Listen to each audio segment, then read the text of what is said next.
What's going on, everybody? GemMint here. In honor of Spider-Man No Way Home releasing this weekend, don't worry, I saw it, no spoilers here. I thought it would be cool to revisit a classic Spider-Man omnibus and do a deep dive review. I know I've done an overview of this in a haul probably once or twice, as this has been reprinted a few times, but I'm going to give a deep, thorough review of Spider-Man by Todd McFarlane.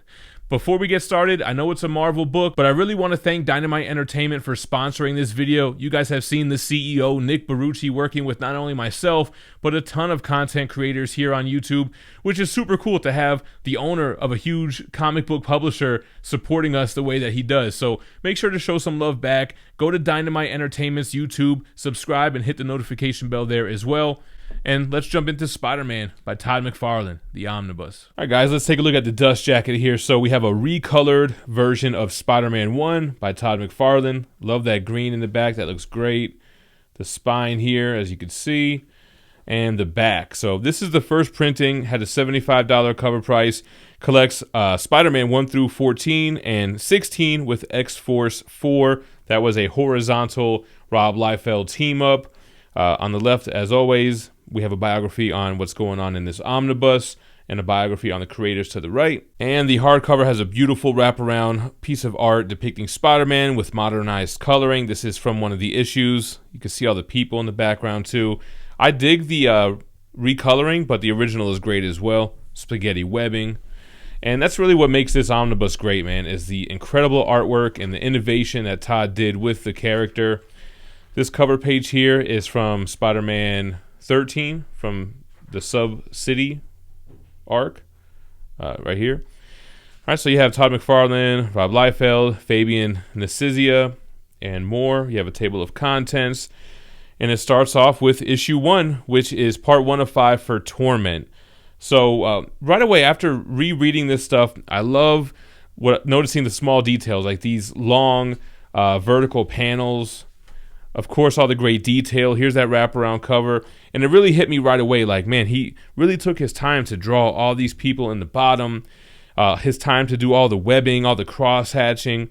This whole rise above it all. That's a trope that he has in every one of the first 5 issues.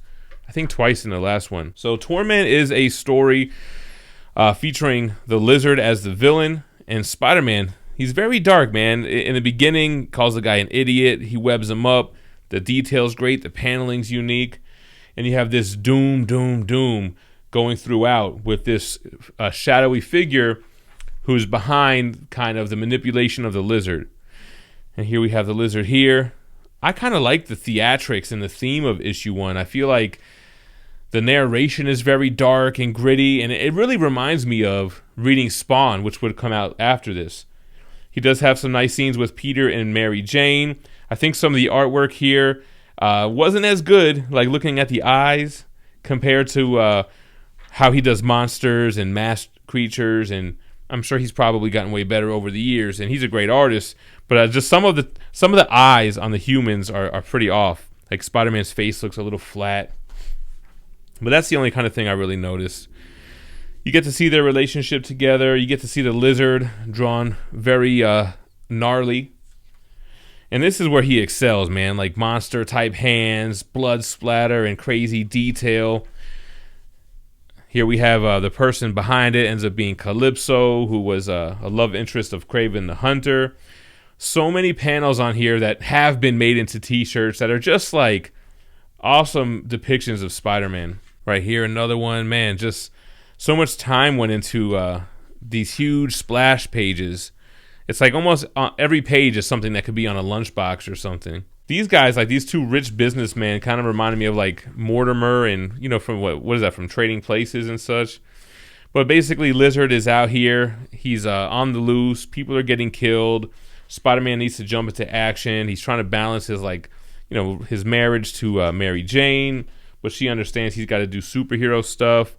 Calypso, right? Calypso, making this potion with blood, lizards, and spiders. Here's where the torment begins. So she has laced the Lizard's nails with poison. So when he slashes Spider-Man across the chest, Spider-Man is basically incapacitated for the rest of the series here. The poison's taking its toll on him. making for awesome scenes, though. I mean, him looming on this water tower, the poison, and the lettering is amazing throughout this book as well. Mary Jane trying to go out and have a good time while she's worried about her husband. I'm pretty sure I have this shirt. Cool to see Spider-Man with a nose. A lot of times with McFarlane, he doesn't really bother to do that on certain depictions. The rain detail looks amazing. Then we have Lizard versus Spider-Man here, leading into part 3. Again, those kind of long vertical panels. And he even does something else in here that he ends up bringing on over to Spawn. And we'll talk about it when we get there. But man, just big epic fight scenes, destroying the top of this building here, the blood dripping down. A lot of this felt like more mature for the demographic it was geared towards, and we'll talk about that a little bit later as well. But even look at this panel, just kind of have that detail around the panel, the webbing here. Spider-Man looks awesome here, getting beat the hell up, his hair poking out. This is an awesome panel. We see the original art of that at the back of the book here. Now Spider-Man gets captured by Lizard, taken back to Calypso. Awesome to see him defeated here. Actually, so he's not taken back to Calypso. She basically calls the Lizard off. He just throws him down in the trash. Feels like Spawn. I mean, it came first, but you can see like Todd's style in here and how it crosses over to Spawn. And this kind of little flashback, I love it with the webbing going across the panels. That looks awesome. Nice kind of detail showing the Lizard stomping on the same front page as Mary Jane. Very dark, right? Spider-Man defeated here, weak. And then he sees what looks like Kraven with his head blown off. Kraven is dead at this point, committed suicide. And then we get into issue 4, part 4 of Torment. And now even Kraven looks more like a zombie. He's there with Lizard as his pet. But it's really not Kraven. It's really Calypso. Now, I don't believe they say her name in here. They end up just kind of giving a little bit of a backstory, how she was Kraven's lover. Kind of giving her motivations.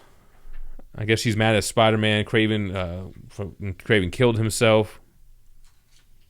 Then we get another battle here, Lizard and Spider-Man. The doom, doom, doom sound of the drum theme continuing to play throughout, I should say. Big explosion here. Here's part 5. All the covers are super iconic too, man. Look how big this double page spread is. So much detail packed into it. The unique paneling is crazy. All the wood and everything, all the debris. Battered Spider-Man. Look at this with his mask all ripped off. Man, another awesome t-shirt or lunchbox splash page here.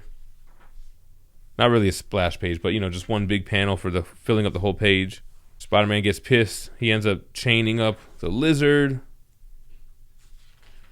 And I believe Calypso just gets away, and he just goes home to Mary Jane to rise above it all. So I didn't point it out. It's on the first page of every issue, and then that's how it ends as well. So next issue, the Hobgoblin. So we get into this 2-part series with the Hobgoblin. At this point, Todd's winning all types of awards. And it's funny to see even back then, he loved to highlight those successes on the book. Hobgoblin taking off his mask in front of these kids and their families and revealing his true face, which is a mask. Now here we have like Hobgoblin kind of having like this religious aspect to him. I love the cape here, very Spawn-like, right? Like a religious aspect to him, trying to convert these kids to like his religion, killing their parents, catches the attention of Ghost Rider. So this is basically like Todd's excuse to just draw the characters he likes to draw. Lizard, Hobgoblin, Ghost Rider, Mary Jane, Spider-Man. Ghost Rider intimidating this criminal. Another big, huge one-page panel. Great depiction of Spider-Man. Hobgoblin looks awesome here. And then here's something, like I said, that carried on into Spawn. The talking heads, the news people, kind of telling what's going on in real time. Now this was also something that I thought was mature. Spider-Man interrogates this guy in the streets, takes his drugs, pours it out. It's like literally cocaine in a comic book geared towards kids. Pretty mature. Awesome detail here on Ghost Rider and Hobgoblin. So they have a battle. Todd's Spider-Man is one of the best for sure, man. The little kids being deformed and marked by Hobgoblin, that kind of pisses off Spider-Man and Ghost Rider. So they're an unlikely team up. Spider-Man doesn't really approve of his methods, but they try to work together to take down Hobgoblin, to save the children, which is a common theme throughout this small run of children being in danger. I guess Todd tries to do like what's like the worst thing somebody could do is, you know, harm kids. Again, those long vertical panels. Look at the use of shadowing here. It looks awesome. He gets this glowing kind of like demon glider. Spider-Man trying to talk some sense into the kid. Huge teeth. Hobgoblin basically won that kid over. Again, the negative space, like this dark black shadowing, looks great. And then it ends here, and then boom, Todd gets to draw another fan favorite. Wolverine is in the next arc, which is a 5-part series called Perceptions. Never liked this cover. Spider-Man's got the bubble booty here for some reason. This one I always felt was like a little bit boring. It's a story featuring Wendigo and also kids that are coming up dead. And of course the town is blaming the Sasquatch. And Peter gets sent here on a mission from the Daily Bugle to get pictures. He's there with a reporter.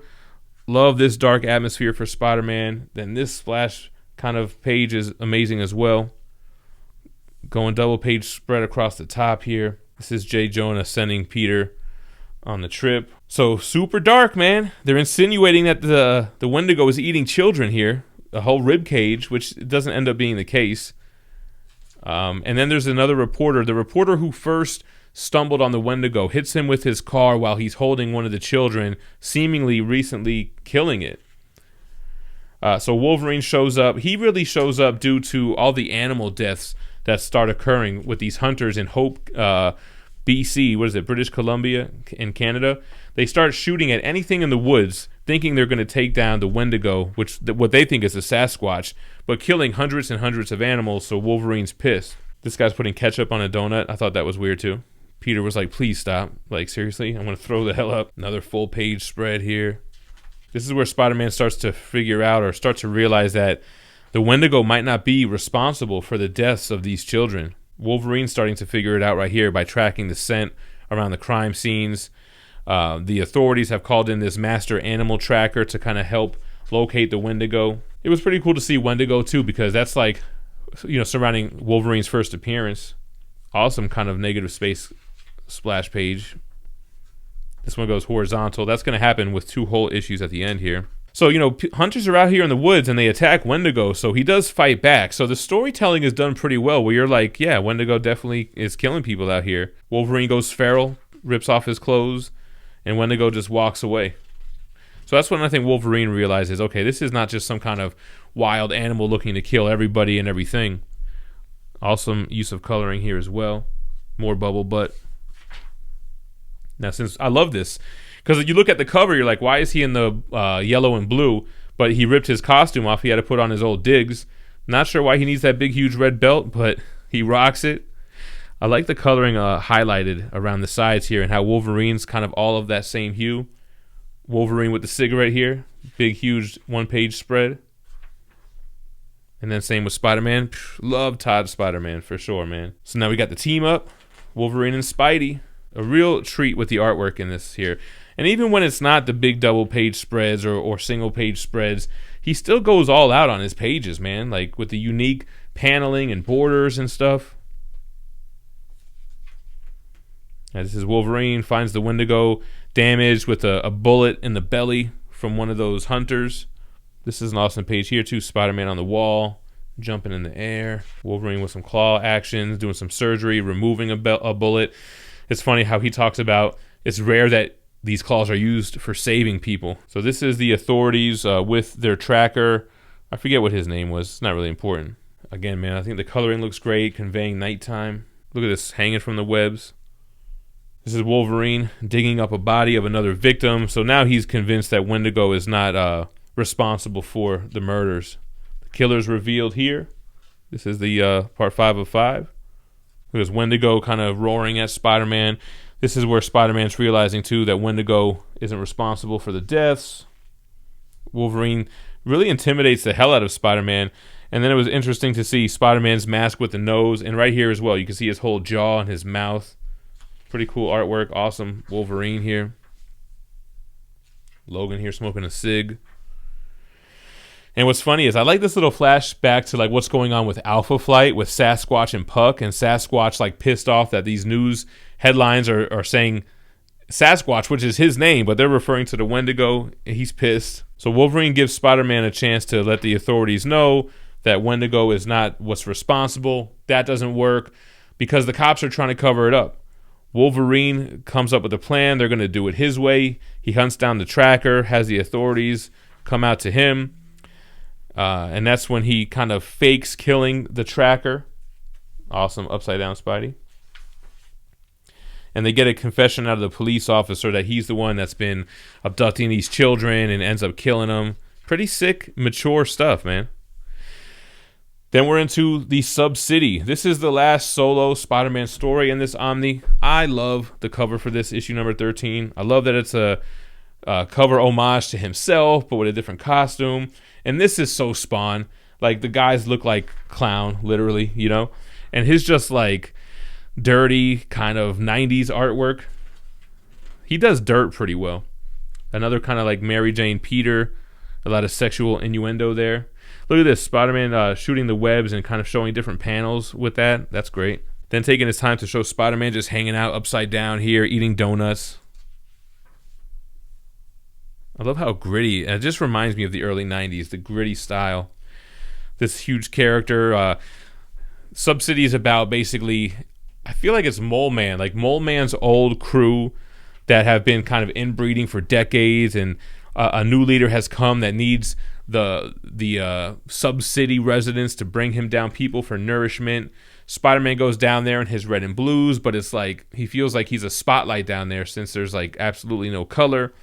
So he changes into the all-black costume against Mary Jane's wishes. He's freaked out about Venom, which this recently happened after ASM 300. But he convinces her that he needs to be inconspicuous down there. And then, look at this guy, looks just like Clown. And then we find out that Morbius is the new leader for these guys here. So again, Todd picking like favorite characters, monsters to draw. Love this side profile, looks great. Here's what I'm assuming was Mole Man. I like how they went out their way to say that they have to worry about the Morlocks and the humans above. So they have to worry about threats from above and below. Awesome single page spread. Spidey in the black suit. Again, he got the bubble butt here. Now Spidey underground confronting Morbius. And then we get part 2 here in issue 14. And man, the color use here is amazing. And all these guys, they look so McFarlane. They look like stuff you would come to see in Spawn. All these pictures would be like dope t-shirts. This one as well. Love the black costume with the blue highlights. That's so classic comics for me. He ends up wrapping these guys up in web, taking me to your leader type of stuff. And we end up finding out that these residents of this underground city are not too bright. They're kind of like children. Morbius doesn't really realize that they're picking up anybody from above and bringing him down. He told them to only bring down bad people, but they don't really comprehend what that means. They're just bringing down anybody. They're all bad because they live above. Awesome kind of Spawn cloak too as well, right? So Morbius finds out these are the guys he's dealing with here. Awesome page here as well. And when Morbius finds out, he dips. He's like, what have I done? I can't believe it. And then he heads out. Then we have the last 2 issues. It's the X-Force Spider-Man crossover called Sabotage. Sabotage! 90s style. Loved doing this horizontal stuff. And when you get a double page spread of it, that's dope. That's like a little poster here. So this is X-Force going up against Juggernaut and Black Tom Cassidy, who are brothers. Spider-Man kind of wanders in. It makes for great artwork. Todd does all the art on this one. It's crazy to see the Twin Towers here in this issue. In both issues, I should say. And it's basically just a huge battle. You have Gideon here, Cable. You have Warpath, Boom Boom, Domino. Double page horizontal spreads. This is the 90s, man.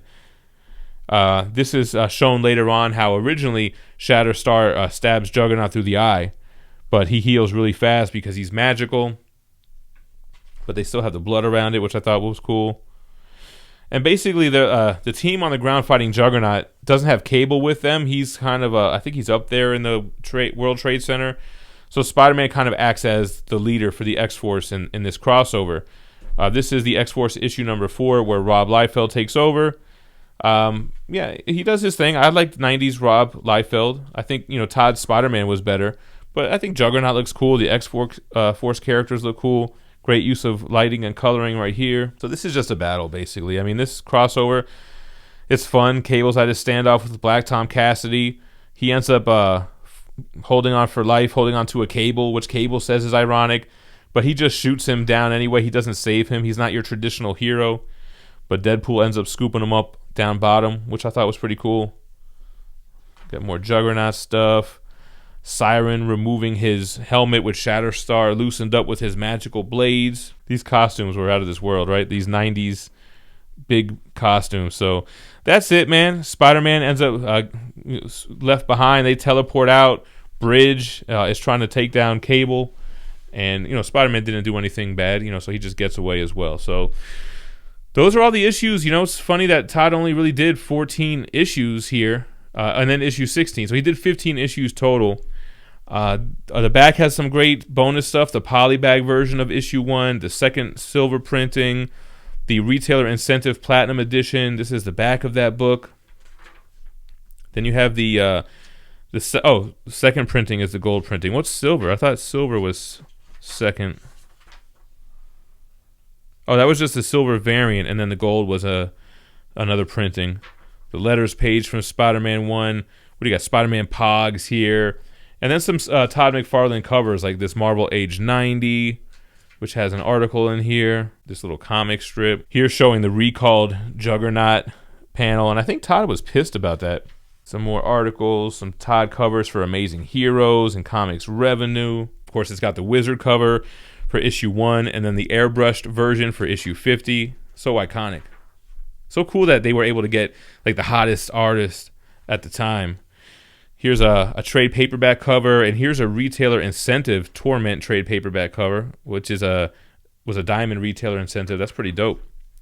Loved the Marvel Collectibles Classics, Spider-Man 1 and 2 chromium covers, which there were 2 of them. This one, this is the front and this is the back. The other one was for Amazing Spider-Man 300. Trade paperback 4th printing cover, hard cover. The actual book, recolored art here. We have the masks. That was the Ghost Rider story. Hardcover, back cover art. Here's the what is this? The front cover. I love these recolored versions of that. This is essentially the 2 covers back to back as a poster, but without Spider-Man right here by Todd and Rob. Here goes a Sabotage trade paperback cover. And then the original art for Spider-Man 1. Here's the cover for issue 2 and some original interiors. So cool to see, man. Those things are crazy valuable now. Big booty Spider-Man. All right, and there we have it, guys. So no brainer. This book gets the Gem Mint seal of approval. I don't think anybody doubted that it would. And a lot of times you'll hear, and even myself have been guilty of saying, you're into this book more so for the artwork, but it's not like the storytelling is bad. Todd gives his typical dark narration, very gritty storytelling with some big stakes within. This is also packed with a ton of fan favorite characters. So I think this got a lot going for it, man. Spider-Man by Todd McFarlane. That's the review. I thank you guys for watching. Stay minty fresh. Peace.